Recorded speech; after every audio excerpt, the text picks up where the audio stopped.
Hello everybody.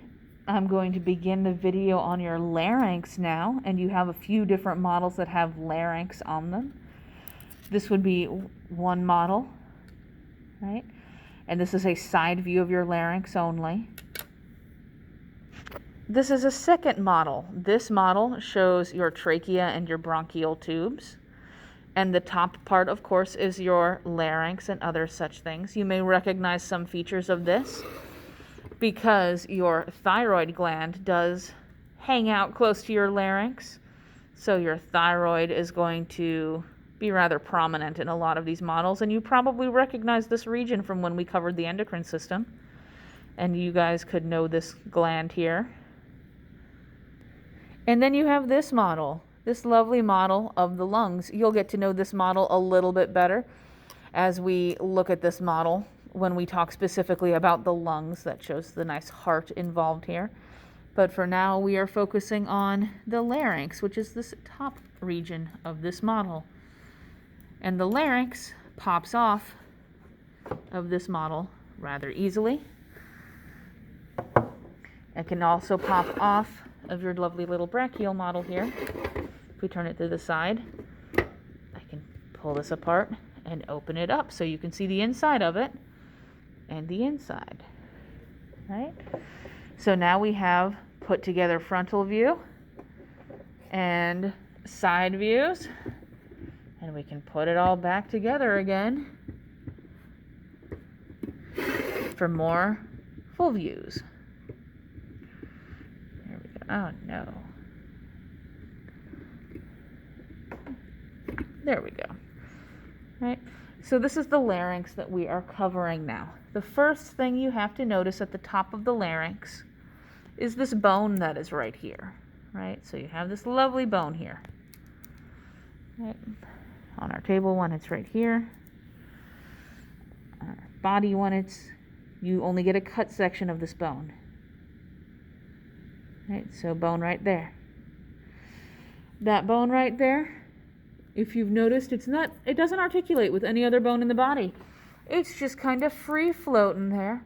If you guys remember all the way back to A and P1, the only bone in your body that does not articulate with other bones is the bone that your tongue is anchored to, and it is called your hyoid bone.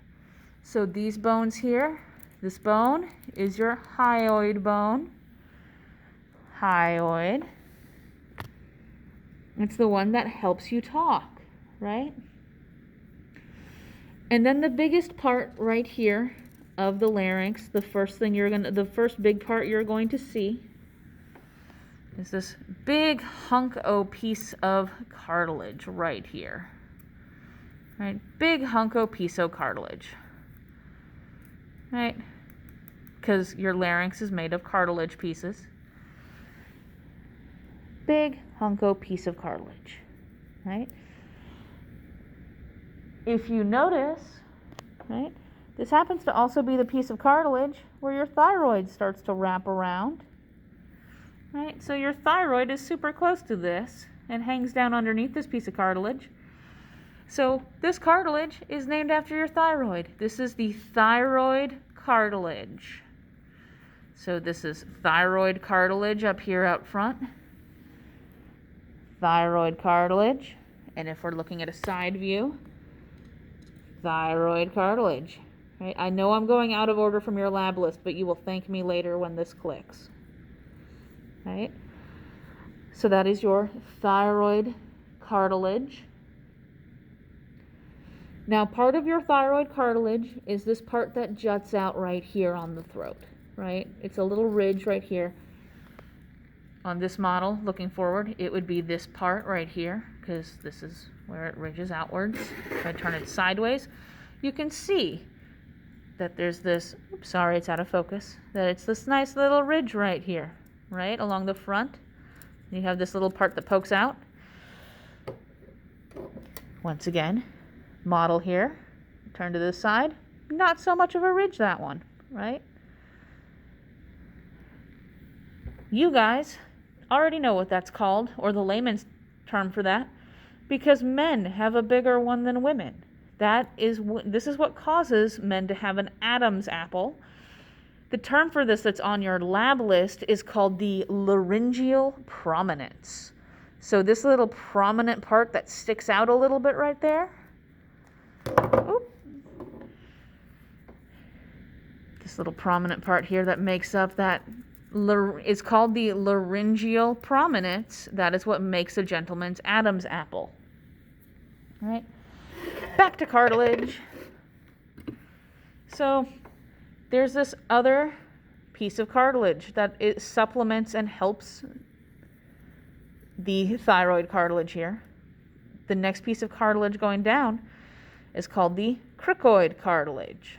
You can also call it the cricoid cartilage, however you remember to spell it. But cricoid cartilage, right? On your side viewed model, the big piece is thyroid cartilage. Next one down is cricoid cartilage. Right?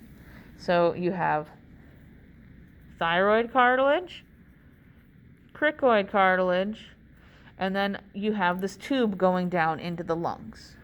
Right? That tube going down into the lungs, which on our other piece here, thyroid cartilage, cricoid cartilage, and then the tube going down to the lungs. That tube is called the trachea. Right? And we don't see very much on this one, but we'll come back to him for our side views in a minute. So we know that we have the trachea going down to our lungs, and then everything else down here. These are your bronchi or a bronchus tube. But you have little cartilage rings that help hold up your trachea. These ones, you don't have to remember any specific names for them. They are called tracheal rings or tracheal cartilage. However you guys want to remember that. Right? So those are called tracheal rings. And you have ligaments, like between each of these cartilage rings, that hold things in place, right? The ligaments are named after what they are between. This is why I went out of order on your lab list instead of just naming things like from top down, down, down, down. I started naming things by what made sense and what they're named after, right? So you have your thyroid cartilage here, and you have your hyoid bone here. This ligament that connects the thyroid cartilage to the hyoid bone, guess what that's called? That is called the thyrohyoid ligament. So thyroid cartilage, hyoid bone, thyrohyoid ligament. We know here we have the thyroid cartilage and the cricoid cartilage, and you have a ligament between them. So that ligament is called the cricothyroid ligament. So the cricothyroid ligament is between the cricoid cartilage and your thyroid cartilage. Right?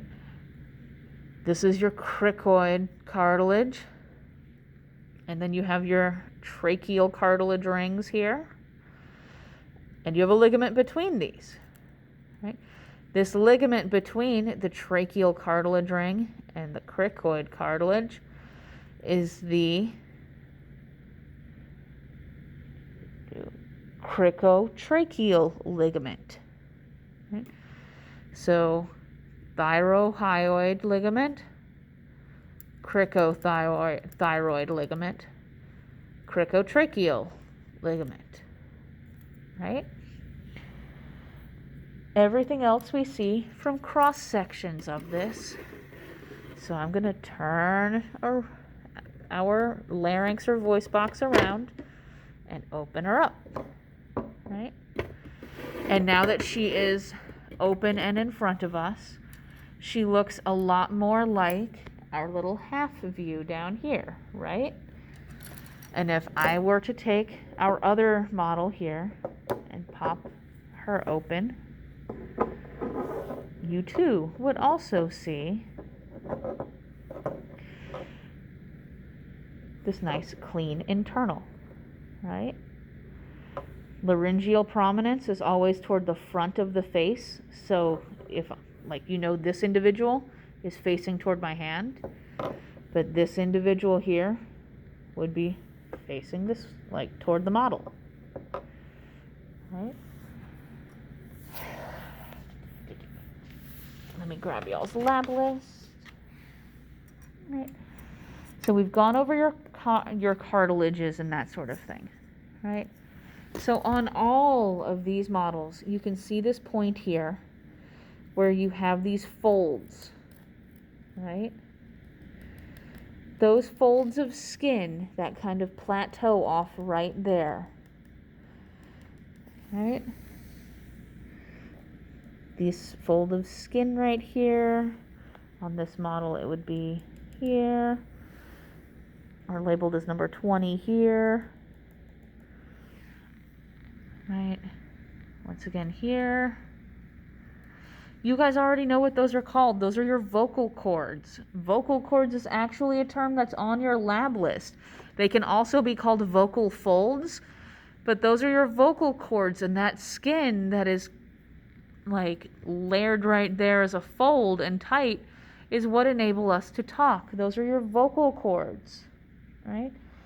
You do have some folds of skin up here leading up to the vocal cords. These are called your vestibular folds, right? But for the most part, that leaves us with 3 other words and things that you guys should know, right? First things first, this region here, this whole open area, right, where air is going to come in before it hits your vocal cords. So where air comes into this cavern, it's labeled as number 18 on the lung model. And as number, I believe that is 76 on this model here. So you have this open area here where air is coming in. That region is called the glottis. So this open region here in the throat is called the glottis. You have a protective cardboard flap that is like a trap door that will close this off and just close whenever you are swallowing food. So when you are busy eating and you're stuffing your face, right? Nom nom hamburger, you're chewing it up, you push your tongue up to swallow, and you swallow the hamburger. Part of that hamburger that you just chewed up and swallowed is going to catch on the corner of this piece of cartilage here and just close the flap, and then the rest of the hamburger is going to go straight down, hit the esophagus, and go down to the stomach, right? This prevents food from going down into your lungs. So you chew up your food, nom nom, it falls down, and this closes, food is directed this way to go down your throat, right? So food just goes like that and drops. This little piece of cartilage here that is that trap door that prevents food from getting into your glottis here is called the epiglottis. So this number 12 piece of cartilage, that's why it's blue, that's why it's like that darker blue color, just like your tracheal cartilage. That is your epiglottis. Over here on this model, it would be number, there we go. It would be number 23 here. So you have this epiglottis here is number 23. That shuts and closes the glottis to food. This is your epiglottis and the reason why you do not choke to death every time you try to eat. Once again, on the lung model, we have the epiglottis is number 4 on this one. And you can see it from both sides, right? That would be the epiglottis. Now, you also have a little piece of cartilage back here that your epiglottis hits when it closes that stops it from like swinging backwards into your glottis and other weirdness like that. So this piece of cartilage right here that your epiglottis shuts onto is called your arytenoid cartilage. That is your arytenoid cartilage. Back here, once again, you have the epiglottis right here, tracheal cartilage, the arytenoid cartilage right here, so it can shut onto the arytenoid cartilage. I tend to find that your arytenoid cartilage is easier to remember if you can talk like a pirate and make fun of it, right? So the epiglottis here closes on top of your arytenoid cartilage, right? So epiglottis onto your arytenoids. And there you have it. That's everything on the inside of your larynx or your vocal cords. We will pick up here with the lung model and everything going down your trachea into your lungs from there.